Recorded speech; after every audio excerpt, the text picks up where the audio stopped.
ನಾನೊಂದು ಡೈರೆಕ್ಟರ್ ಆಗಬೇಕು, ನಾನು ಡೈರೆಕ್ಟರ್ ಆದ್ರೆ ನಿನಗೆ ಹೀರೋ ಮಾಡ್ತೀನಿ ಅಂತ ಉಪೇಂದ್ರ ಅವರು. ಹೌದು. ಓಂ ಚಿತ್ರಕ್ಕೆ ತುಂಬಾ ಕತೆ ಇಷ್ಟ ಆಗಿತ್ತು, ಸತ್ಯ ಅಂತ ಇದ್ದಿದ್ದು. ಸೊ ಅದನ್ನ ಒಂದು ಪ್ರೊಡ್ಯೂಸರ್ ತಂದು ಎಲ್ಲ ಆಯ್ತು, ನಾನು ಮತ್ತೆ ಇನ್ನೊಬ್ರು ಈ ತರ ಇರ್ಲಿಲ್ಲ. It was a straight subject, ಉಲ್ಟಾ ಪಲ್ಟಾ ನರೇಷನ್ ಇರ್ಲಿಲ್ಲ. ಸೊ ನಮಗೆ ಯಾವಾಗ ಉಪಿ ಜೊತೆ ಅಂದ್ರೆ ತುಂಬಾ ಕಾನ್ಫಿಡೆನ್ಸ್ ಇತ್ತು ಆ ಟೈಮಲ್ಲಿ. ಅದೇನ ಆಕ್ಸಿಡೆಂಟ್ ಆಗಿ ಬಂದಿದ್ದು ಅವಕಾಶ. ಇನಿಷಿಯಲ್ ಇರ್ಲಿಲ್ಲ, ಇನ್ನು ಮುಹೂರ್ತಕ್ಕೆ ನಾನು ಹೋಗಿದ್ದೆ. 10 ವರ್ಷ ಆಯ್ತಲ್ಲ, ಏನಿದ್ರಲ್ಲಿ ಜಾಸ್ತಿ ಏನ್ ಮಾಡಕ್ ಆಗಲ್ಲ ಅಂತ ಫೀಲ್ ಇತ್ತು. ಮನೋಹರ್ ಫಸ್ಟ್ ಯಾವ್ದು ರೆಕಾರ್ಡ್ ಇತ್ತು, 500 ರೂಪಾಯಿ ಕೊಟ್ರು.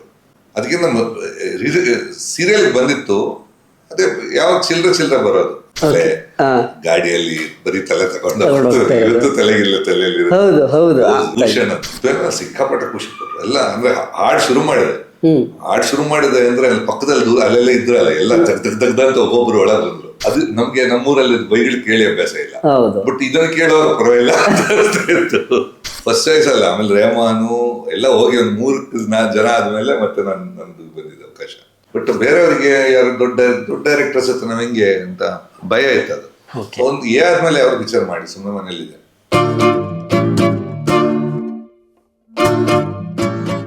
ಉಪ್ಪಿಗಿಂತ ರುಚಿ ಬೇರೆ ಇಲ್ಲ, ಒಪ್ಪಿಕೊಂಡೋರು ದಡ್ಡರಲ್ಲ. ಉಪೇಂದ್ರ ಅವ್ರು ಅವಾಗಲೇ ಮಲ್ಟಿ ಟಾಸ್ಕರ್ ಆ್ಯಕ್ಚುಲಿ. ಅವ್ರಿಗೆ ಹಾಡು ಬರೀತಿದ್ರು, ಡೈಲಾಗ್ಸ್ ಬರೀತಿದ್ರು. ಡೈರೆಕ್ಷನ್ ಡಿಪಾರ್ಟ್ಮೆಂಟಲ್ಲಿ ತುಂಬ ಕಾಶಿನಾಥ್ ಸರ್ದು ಮೇನ್ ಸಿನಿಮಾ, ಬಹುತೇಕ ಸಿನಿಮಾಗಳಲ್ಲಿ ಆ ಟೈಮಲ್ಲಿ ಸರ್ದು ಕೈ ಚಳಕ ಬಹಳ ಕಾಣಿಸುತ್ತೆ. 92 ಅವ್ರು ಆಲ್ರೆಡಿ ಡೈರೆಕ್ಟರ್ ಆಗಿಬಿಟ್ರು ತರಲೆ ನನ್ನ ಮಗ ಸಿನಿಮಾದಲ್ಲಿ.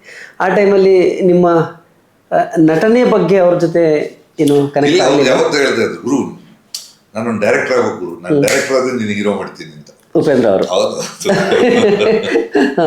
ಅದು ಯಾವತ್ತೂ ಹೇಳ್ತಾ ಇದ್ರು. ಕಡಿಮೆ 4-5 ವರ್ಷ ಒಂದು ಕರೆಕ್ಟ್ ಸಿಗೋದ್ರು, ಒಂದು ಡೈರೆಕ್ಷನ್ ಮಾಡಬೇಕು. ಬಟ್ ಆಕ್ಚುಲಿ ನಾನು ಒಂದು ಟ್ರೈ ಮಾಡಿದೆ. ಓಂ ಚಿತ್ರಕ್ಕೆ ತುಂಬಾ ಕತೆ ಇಷ್ಟ ಆಗಿತ್ತು, ಸತ್ಯ ಅಂತ ಇದ್ದಿದ್ದು. ಕರೆಕ್ಟ್. ಸೊ ಅದನ್ನ ಒಂದು ಪ್ರೊಡ್ಯೂಸರ್ ತಂದು ಎಲ್ಲ ಆಯ್ತು, ನಾನು ಮತ್ತೆ ಇನ್ನೊಬ್ರು ಮಂಗಳೂರು ಸುಧೀರ್ ಕಾಮತ್ ಅಂತ ಇದ್ರು. ನಾವು ಅದನ್ನ ಮಾಡ್ಬೇಕಂತ ಬೆಂಗಳೂರಿಗೆ ಬಂದು ಎಲ್ಲ ಇನಿಷಿಯೇಟ್ ಆಯ್ತು.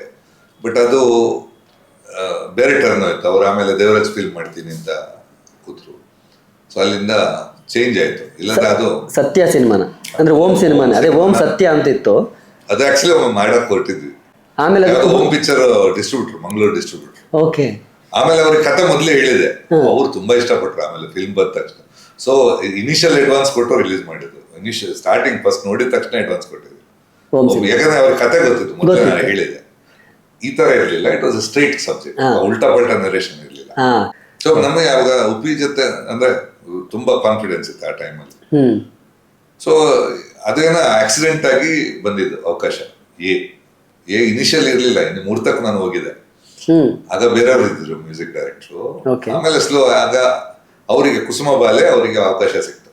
ಮುರಳಿ ಮೋಹನ್ ಅವ್ರಿಗೆ ಕುಸುಮ ಬಾಲೆಯಲ್ಲಿ ಅವಕಾಶ ಸಿಕ್ತು. ಕರೆಕ್ಟ್. ಅಂಬರೀಶ್ ಅವರು, ಸುದೀಪ್ ಅವ್ರ ಸಿನಿಮಾ. ಅವರು ಅದಕ್ಕೆ ಹೋದಾಗ ಇದು ಪರವಾಗಿಲ್ಲ, ಕಾನ್ಸಂಟ್ರೇಟ್ ಮಾಡಕ್ಕಾಗಲ್ಲ ಅಂತ ಒಪ್ಪಿ ಚೇಂಜ್ ಮಾಡಿ ನನ್ನನ್ನು ಹಾಕಿದ್ರು. ಅಂದ್ರೆ ಮುರಳಿ ಮೋಹನ್ ಅವ್ರು ಮ್ಯೂಸಿಕ್ ಮಾಡ್ಬೇಕಿತ್ತ? ಹೌದಾ? ಯಾರ್ಯಾರು ಯಾವ್ಯಾವ ಕೆಲಸ ಎಲ್ಲೆಲ್ಲಿ ಮಾಡಿದ್ರು ಅಂತ ಗೊತ್ತಾಗಲ್ಲ. ಮುರಳಿ ಮೋಹನ್ ಅವರು ಡೈರೆಕ್ಷನ್ ಡಿಪಾರ್ಟ್ಮೆಂಟ್ ಅಲ್ಲಿ ಇದ್ದವ್ರು actually. But first opportunity mega blockbuster. ಏ cinema sir, how it was challenging ಅಂತ ಅವಾಗ. ಯಾಕಂದ್ರೆ ಅದ್ರಲ್ಲಿ ಆಲ್ರೆಡಿ ಒಂದು ಲೆವೆಲಿಗೆ ಪಳಗಿದ್ರಿ, ಆರ್ಕೆಸ್ಟ್ರಾ ನಡೆಸಿದ್ರಿ, ಬ್ಯಾಕ್ ಗ್ರೌಂಡ್. ಆ ಟೈಮಲ್ಲಿ ನನಗೆ ಅಂದ್ರೆ 10 ವರ್ಷ ಆಯ್ತಲ್ಲ, ಏನಿದ್ರಲ್ಲಿ ಜಾಸ್ತಿ ಏನ್ ಮಾಡಕ್ಕಾಗಲ್ಲ ಅಂತ ಫೀಲ್ ಇತ್ತು. ಇಂಡಸ್ಟ್ರಿಲಿ ಏನು ಮಾಡಕ್ಕಾಗಲ್ಲ ಅಂತ ಅಂದ್ರೆ ಒಂದು 10 ವರ್ಷ ನಮ್ಗೆ 500 ರೂಪಾಯಿ ದುಡಿಯಕ್ಕೆ 5 ವರ್ಷ ತಗೊಂಡಿದ್ದೆ ನಾನು. ಅವಕಾಶ ಸಿಗ್ತಾ ಇತ್ತು, ನಾ ಹೇಳಿದೆಲ್ಲ ಫಸ್ಟ್ ಪಿಕ್ಚರ್ ಅದೆಲ್ಲ ಲೀಡ್ ರೋಲ್ ಎಲ್ಲ ಆಗ. ಬಟ್ ರೆಮ್ಯುನರೇಷನ್ ಇಲ್ಲ, ಅವಕಾಶ. ಬಟ್ ಅವಕಾಶ ಈಗಲೂ ಸಿಗಲ್ಲ. ಅದು ಅವಕಾಶ ಸಿಕ್ಕಿದೆ ಗ್ರೇಟ್ ಆ ಟೈಮಲ್ಲಿ. ಕರೆಕ್ಟ್. ನೀವು ಫೊಗೆಟ್ ದುಡ್ಡು ಎಕ್ಸ್ಪೆಕ್ಟ್ ಮಾಡೋದು ಆಮೇಲೆ. ನಮ್ಗೆ ಆಗ ದುಡ್ಡಿನ ಕೊರತೆ, ಅದೆಲ್ಲ ಆ ಕಷ್ಟದ ಕಥೆಗಳಿಲ್ಲ. ಫುಟ್ಪಾತ್ ಅಲ್ಲಿ ಮಲಗಿದೆ ಅದೆಲ್ಲ ಇರ್ಲಿಲ್ಲ. ನಾವು ಚೆನ್ನಾಗಿದ್ವಿ.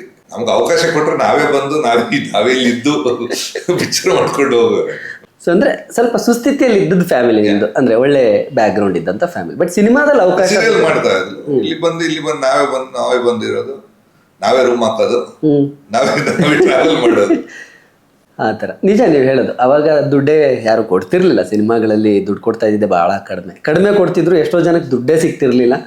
ಇವಾಗಾದ್ರೂ ಬಹಳ ನಮ್ಗೆ ಅದು ಕಡಿಮೆ ಕೊಟ್ಟಿದ್ದ ದುಡ್ಡಿಗಿಂತ ವ್ಯಾಲ್ಯೂ ಜಾಸ್ತಿ. ಅದನ್ನ ಪರ್ಸಲ್ಲಿ ಪಕ್ಕದಲ್ಲಿ ಇಟ್ಕೋತಿದ್ದೆ. ಫಸ್ಟ್ 500 ರೂಪಾಯಿ 1-2 ವರ್ಷ ಇತ್ತು ನನ್ನ ಜೇಬಲ್ಲಿ. ಮನೋಹರ್ ಫಸ್ಟ್ ಯಾವ್ದು ರೆಕಾರ್ಡ್ ಇತ್ತು, 500 ರೂಪಾಯಿ ಕೊಟ್ರು.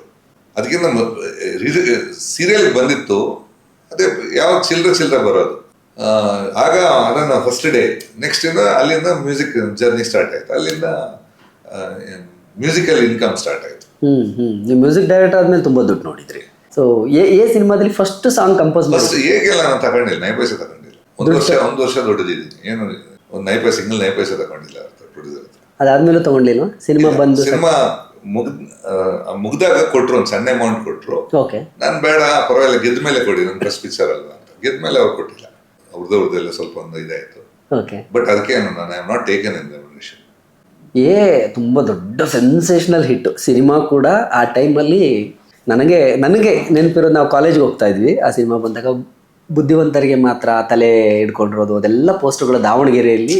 ಅದು ನಮ್ಮ ಇನ್ನೊಬ್ಬ ಡಿಸೈನರ್ ಒಬ್ಬ ಇದ್ದ, ಸಾಕಾತಿದ್ದ, ಅವ್ನು ಮಾಡಿದ ಡಿಸೈನ್ ತಲೆ ಗಾಡಿಯಲ್ಲಿ ಬರೀ ತಲೆ ತಗೊಂಡು ತಲೆಗಿಲ್ಲ ತಲೆಯಲ್ಲಿ. ಹೌದು ಹೌದು,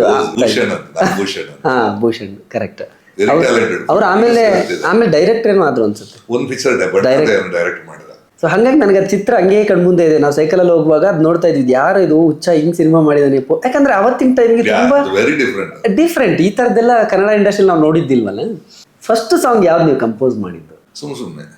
ಸುಮ್ನೆ ನಗ್ತಾಳೆ. ಹೇಗಿತ್ತು ಸರ್ ಆ ಎಕ್ಸ್ಪೀರಿಯನ್ಸ್, ಫಸ್ಟ್ ಟ್ಯೂನ್ ಕಂಪೋಸ್ ಮಾಡಿದ್ದು ಸರ್? ಇಲ್ಲ, ಇವ್ರು ಬೆಳಿಗ್ಗೆ ಕೂರಿಸಿದ್ರು, ಸಂಜೆ ಬಂದ್ರು ಶೂಟಿಂಗ್ ಮುಗಿಸಿ. ಉಪೇಂದ್ರ ನನ್ನ ರೂಮಲ್ಲಿ ಕೂತಿದ್ದ, ಸಣ್ಣ ರೂಮ್, ಇಷ್ಟು ಇರಲಿಲ್ಲ. ಓಕೆ, ಒಂದು ಬೆಡ್ ಸೈಡ್ ಅಲ್ಲಿ, ಇದಕ್ಕಿಂತ ಸ್ವಲ್ಪ ಕಮ್ಮಿ ಈ ರೂಮ್ ಗಿಂತ. ಓಕೆ, ಅಲ್ಲೇ ಅದೇ ನಮ್ದು ಬೆಡ್ರೂಮು ಎಲ್ಲ, ಲಿವಿಂಗ್ ರೂಮ್, ಡಿಸ್ಕಷನ್ ರೂಮ್, ಇದೊಂದು ರೂಮ್, ಹೊರಗಡೆ ಒಂದು ಹಾಲ್ ಇತ್ತು ನಗರದಲ್ಲಿ. ಬೆಳಿಗ್ಗೆ ಅವ್ರು ಶೂಟಿಂಗ್ ಹೋದ್ರು, ಕೂತ್ಕೋ ಕಂಪೋಸಿಂಗ್ ಇವತ್ತು ಶುರು ಮಾಡೋಣ ಅಂತ. ನಾನಾಗ ಕಂಪೋಸಿಂಗ್ ಅಂದ್ರೆ ಆಗ ಫಸ್ಟ್ ಅಲ್ಲಿ ದುಡ್ಡು ಇಲ್ಲ, ಸಣ್ಣ ಪುಟ್ಟ ಪ್ರೊಡಕ್ಷನ್ ಅದು, ಅಡ್ಜಸ್ಟ್ಮೆಂಟ್ ಅಲ್ಲಿ. ಸೊ ಇದಂದ್ರೆ 4 ಜನ ಕೂರ್ಸಿ ಕಂಪೋಸಿಂಗ್ ಅಲ್ಲ, ಇಲ್ಲೇ ಕಂಪೋಸಿಂಗ್ ಅಂದ್ರೆ ಅವತ್ತು ಒಂದು ಗಿಟಾರು, ಒಂದು ತಬ್ಲಾ, ಒಬ್ಬ ಸಿಂಗರು, ಹಾರ್ಮೋನಿಯಂ ಒಬ್ಬ. ಸೊ ನಾನು 6-7 ಜನ ಇರ್ತಿದ್ರು, ನಾನು ಒಬ್ಬನೇ ಕೂತಿದ್ದು. ಒಂದು ಕೀಬೋರ್ಡ್ ಇತ್ತು, ಒಂದು ಅದರಲ್ಲಿ ಸೀಕ್ವೆನ್ಸಿಂಗ್ ಅನ್ನೋದು ಒಬ್ಬನೇ ಮಾಡ್ಬೋದಿತ್ತು. ಸಂಜೆ ಮಾಡಿ ಇಡೀ ಒಂದು ಡಿಸೈನ್ ಮಾಡಿ ತೋರಿಸಿದೆ. ಉಪೇಂದ್ರ ಸಿಕ್ಕಾಪಟ್ಟೆ ಖುಷಿ ಪಟ್ರು ಎಲ್ಲ. ಅಂದ್ರೆ ಹಾಡ್ ಶುರು ಮಾಡಿದೆ ಅಂದ್ರೆ ಅಲ್ಲಿ ಪಕ್ಕದಲ್ಲಿ ದೂರ ಅಲ್ಲೆಲ್ಲ ಇದ್ರಲ್ಲ, ಎಲ್ಲ ತೆಗ್ದಂತ ಒಬ್ಬೊಬ್ರು ಒಳಗೆ ಬಂದ್ರು. ಉಪೇಂದ್ರ ತುಂಬಾ ಖುಷಿಯಾಗಿ ಆಯ್ತು, ಒಂದು ಸ್ವೀಟ್ ಎಲ್ಲ ತರಿಸ್ದ. ಫಸ್ಟ್ ಸಾಂಗ್ ಓಕೆ ಅಂತ.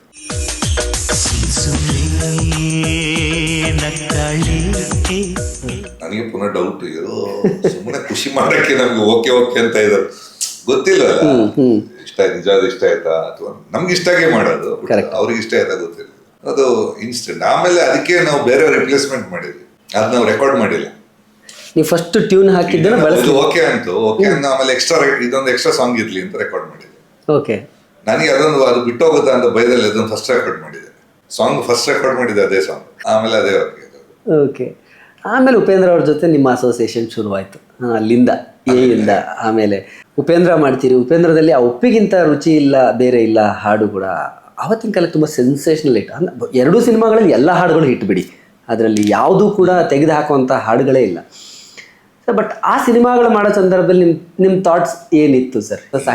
ಆಗ ಥಾಟ್ಸ್ ಗೀಟ್ಸ್ ಇಲ್ಲ, 4 ಜನ ನಮ್ಮ ಹಾಡು ಕೇಳಿದ್ರೆ ಸಾಕು, ಒಂದು ಚೆನ್ನಾಗಿದೆ ಅಂತ ಹೇಳಿದ್ರೆ ಸಾಕು ಅಂತ. ಏನಂತ ದೊಡ್ಡ ಗಿಟ್ಟು ಅದೆಲ್ಲ ನಮಗೆ ಪುನಃ ಡೌಟ್ ಇದೆ. ಪಿಕ್ಚರ್ ಎಲ್ಲ ಒಂಥರ ಆಫ್ ಮೂವಿ, ಆಮೇಲೆ ಮ್ಯೂಸಿಕಲ್ ಫಿಲ್ಮ್ ಅಲ್ಲ ಈಗ, ಆಮೇಲೆ ಮ್ಯೂಸಿಕಲ್ ಆಯ್ತದು ಬಿಟ್ರೆ.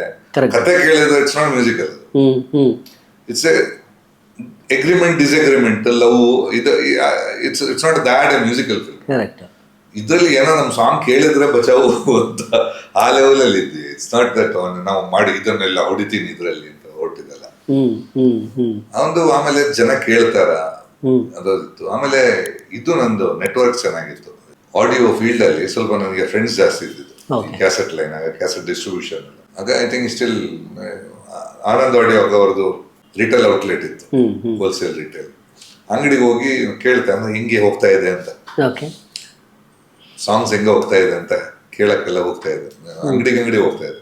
ಅಲ್ಲಿ ಮಜಾ ಇರ್ತಿತ್ತು ಅಲ್ಲ. ಕೆಲವರು ಬೈಯೋದು, ಕೆಲವರು ಹೊಗಳೋದು, ಕೆಲವರು ಹೇಳೋದು ಅಯ್ಯೋ ಅದು ನೋಡಲ್ಲ ಸರ್, ಪಿಕ್ಚರ್ ನೋಡಿ ಹೆಸರು ನೋಡಿ ಯಾರು ಕೇಳ್ತಾ ಇಲ್ಲ ಅಂತಾರೆ. ಇಲ್ಲ ಸರ್, ಆಮೇಲೆ ಸಾಂಗ್ ಚೆನ್ನಾಗಿದೆ, ಇದು ಸ್ವಲ್ಪ ಟೈಮಲ್ಲೇ ಆಯ್ತು, ಅಲ್ಲಿ ಸ್ಟಾರ್ಟ್ ಆಯ್ತು. ಅದು ಅವ್ರಿಗೆ ನಾನಂತ ಗೊತ್ತಿಲ್ವಲ್ಲ, ಹೆಂಗಿದೆ ಸರ್ ಅದು ಸಾಂಗ್, ಇದೇನಿದೆ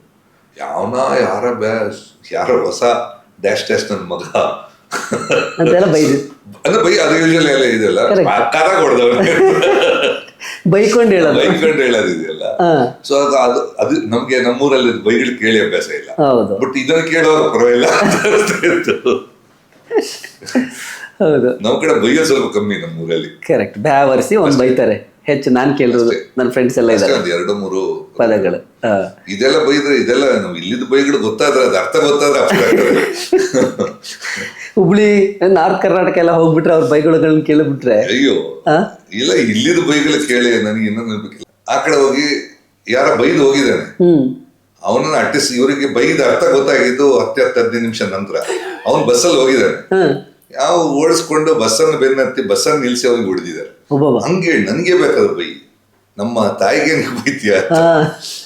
ಸೊ ಅದು ತರ ಅಲ್ಲಿ ಕಲ್ಚರ್ ಬೇರೆ ಅಲ್ಲ ಈಗ ಉತ್ತರ ಕರ್ನಾಟಕ ಇಲ್ಲಿ. ಕರೆಕ್ಟ್.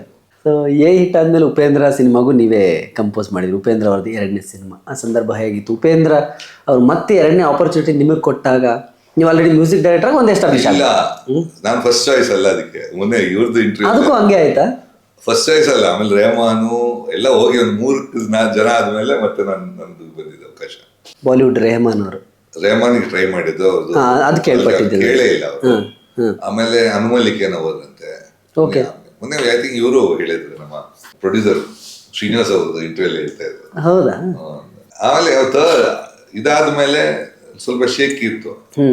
ನಾನು ಮಾಡ್ತಾ ಇಲ್ಲ, ನಾನು ಒಂದು ಪಿಕ್ಚರ್ ಮಾಡಿ ಫ್ರೆಂಡ್ಸಿಗೆ ಅಂತ ಮಾಡೋದಲ್ಲ ಅಷ್ಟೇ. ನಿಮ್ಗೆ ನಮಗೆ ಇದು ಕಮರ್ಷಿಯಲ್ ಎಲ್ಲ ಬರಲ್ಲ, ಬೇಡ ಅಂತ ನಮ್ಗೆ ಗೊತ್ತಿಲ್ಲ ಅದು ಆಗತ್ತಾ, ಒಪ್ಸೋದು ಹೆಂಗೆ. ಫ್ರೆಂಡ್ಸ್ ಆದ್ರೆ ಹೇಳ್ಬೋದು, ಚೆನ್ನಾಗಿಲ್ಲ ಹಿಂಗ್ ಮಾಡೋಣ ಹಿಂಗೆ ಹೇಳ್ಬೋದು. ಬಟ್ ಬೇರೆಯವ್ರಿಗೆ ಯಾರು ದೊಡ್ಡ ಡೈರೆಕ್ಟರ್ಸ್ ಹತ್ರ ನಾವ್ ಹೆಂಗೆ ಅಂತ ಭಯ ಇತ್ತು. ಅದು ಒಂದು ಆದ್ಮೇಲೆ ಅವ್ರು ವಿಚಾರ ಮಾಡಿ ಸುಮ್ಮನೆ ಮನೇಲಿದೆ. ಸಮಸ್ತ ಕನ್ನಡಿಗರಿಗೂ ನಮಸ್ಕಾರ. ನಮ್ಮ ಸ್ನೇಹಿತರಾದ ಭಾಳ ಆಪ್ತ ಮಿತ್ರರು ನನಗೆ ಅಶೋಕ್ ದಾವಣಗೆರೆಜಿ ಅವರು ಡೈಲಿ ಮಾಧ್ಯಮ ಅಂದ್ಬಿಟ್ಟು ಒಂದು ಅದ್ಭುತವಾದ ಯೂಟ್ಯೂಬ್ ಚಾನಲ್ನನ್ನು ಮಾಡಿದ್ದಾರೆ. ಭಾಳ ಸಲ ನೋಡಿದ್ದೀನಿ ನಾನು, ತುಂಬ ಚೆನ್ನಾಗಿ ಬರ್ತಾಯಿದೆ ಕಂಟೆಂಟು. ನನಗೆ ಇತ್ತೀಚೆಗೆ ಆ್ಯಕ್ಚುಲಿ ನನಗೆ ಗೊತ್ತಿರಲಿಲ್ಲ ಅವ್ರದ್ದೇ ಅಂತಂದ್ಬಿಟ್ಟು. ಇವಾಗ UI ಪಿಕ್ಚರ್ಗೆ ಸರ್ ಒಂದು ಇಂಟರ್ವ್ಯೂ ಬೇಕು ಅಂದಾಗ ಇವಾಗ ಗೊತ್ತಾಯಿತು, ಡೈಲಿ ಮಾಧ್ಯಮ ನಮ್ಮ ಅಶೋಕ್ ಜಿ ಅವ್ರದ್ದೇ ಅಂತ ಅಂದ್ಬಿಟ್ಟು. ಎಲ್ಲ ಕನ್ನಡಿಗರು ಸಬ್ಸ್ಕ್ರೈಬ್ ಮಾಡಿ. ಭಾಳ ಅದ್ಭುತವಾದ ಬರವಣಿಗೆ ಇರ್ತದೆ. ಅವರು ಪತ್ರಿಕಾ ಮಾಧ್ಯಮದಲ್ಲಿ ಇದ್ದಾಗಿದ್ದ ನನಗೆ ಪರಿಚಯ ಅವರು ಅಶೋಕ್ ಜಿ. ಸೊ ಅದ್ಭುತವಾಗಿರೋ ಕಂಟೆಂಟ್ ಕೊಡ್ತಾರೆ. ಸಬ್ಸ್ಕ್ರೈಬ್ ಮಾಡಿ ಈ ಚಾನಲನ್ನು, ನಮ್ಮ ಡೈಲಿ ಮಾಧ್ಯಮದ ಯೂಟ್ಯೂಬ್ ಚಾನಲನ್ನು ಬೆಳೆಸಿ ನಿಮ್ಮದೇ ಆದ ಕನ್ನಡಿಗರು. Thank you so much. ನಮಸ್ಕಾರ.